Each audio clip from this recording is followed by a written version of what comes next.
Okay, Dan, it's still freezing in Minnesota. I'm in a sweater. I've got long johns on. I've got a long shirt on. I'm sitting out on the porch, three-season porch. This is not, unfortunately, one of the seasons. I don't know why they call it a three-season porch. It's like 1.5 season porch, really, because I'm freezing and it's only fall. Have I mentioned that I'm freezing? I don't know if I mentioned that. I'm freezing. But you made a comment in your last videos about how furious you were because Sarah Palin, what did you say, was representative of women and successful women. And I don't know, I don't think so. That she is a woman, I guess I don't associate her or think of her in terms of this is what I want the model of successful women to be like, simply because there's lots of successful women out there. So, I mean, you're right. At some point, when does there's actually what is it called? It's called synecdoche. That's a good word for you, Bryn. Look that up. I think it's SYNECDOCE, synecdoche, DOCE, synecdoche. And what it means is when you take the part to refer to the whole, or the whole to refer to the part. For example, the badge. So you're talking about the badge meaning the police officer. So it's the part referring to the whole.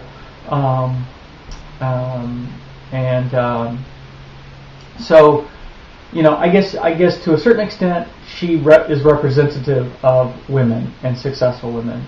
I guess she could also be representative of moose hunters. She could be representative of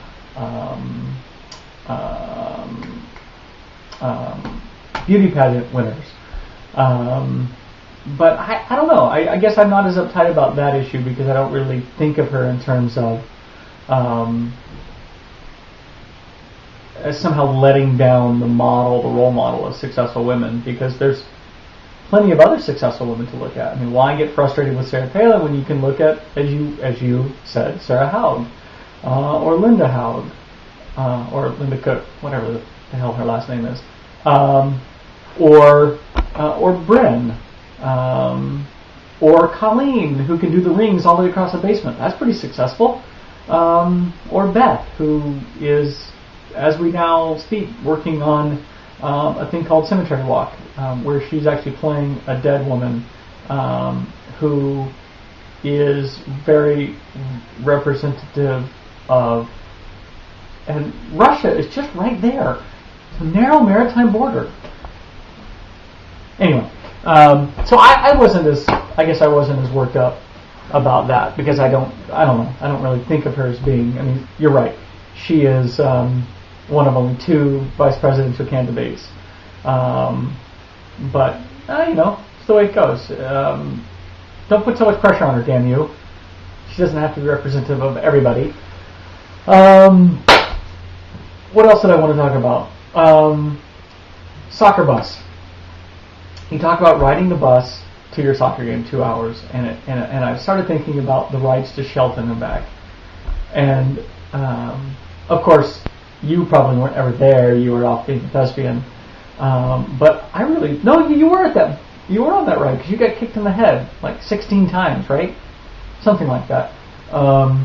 Maybe you don't remember the ride home. You probably remember the ride there. But, of course, the best part about the rides when we were younger, sophomores or juniors, were the cookies, with your sister making cookies. So if you're watching this, Linda, thank you. I don't know if I ever thanked you properly for making all those cookies, but really, me putting your bra on was a way of trying to put myself into your shoes, and thank you for making those cookies back then. I just really didn't have words for it. But now I don't have to wear a brassiere. I can just simply say, thank you much. Speaking of brassieres, this actually brings me to one of my next videos, which is one of my other favorite things about Winona. Hello, Colleen. It's freezing out here. Come snuggle. There's a successful woman right there. So, anyway, I loved riding the soccer bus. And I don't know if you ever remember playing we used to play lots of word games on the bus, back and forth, and I really liked that too. So anyway, of course, hey, you're gonna mess it up. So of course we got beat handily, mostly. So that was too bad. Well, let's see what else is going on around here. I can't really think of much, Dan. I hope your dreads are coming along. I really liked the the dread update. So I think they look great. And as you can see, I finally got tired of shaving my head. I don't expect to be doing dreads anytime. In fact, I likely won't be. But it's time to grow it back out again. Also, the tattoos. Did I mention the tattoos? Did I tell him about the tattoos yet? I didn't. Oh yeah. Well, maybe I'll tell that to you about another time. But anyway, back to the brassieres. This is another one of my favorite things in Winona coming up, or about Winona, or about the vicinity of Winona. Really, it's up in the cities, but that'll be coming up. Hopefully, I can get that edited and up today. What? You have big feet? What?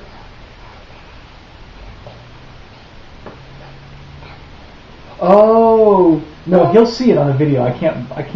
Colleen has face painting, but you'll see more of it soon. Anyway, dreadlocks. The house, Ron and Melissa's house, looked quite good. If you guys are already in Pendleton, welcome. I've got actually a little gift to send out to Dan. That's quite funny, and I will send a little housewarming gift out while you're at it. Coffee or tea? So maybe Dan can relay that to me. Oh my goodness. Really, there's not much else going, because if I can't complain about Mugby and I can't complain about business, I really don't have a lot to say to you. So, on that note, I will end this video, and I think I'm going to go work on window trim, and be well, and I will get this up. Why can't you make a video?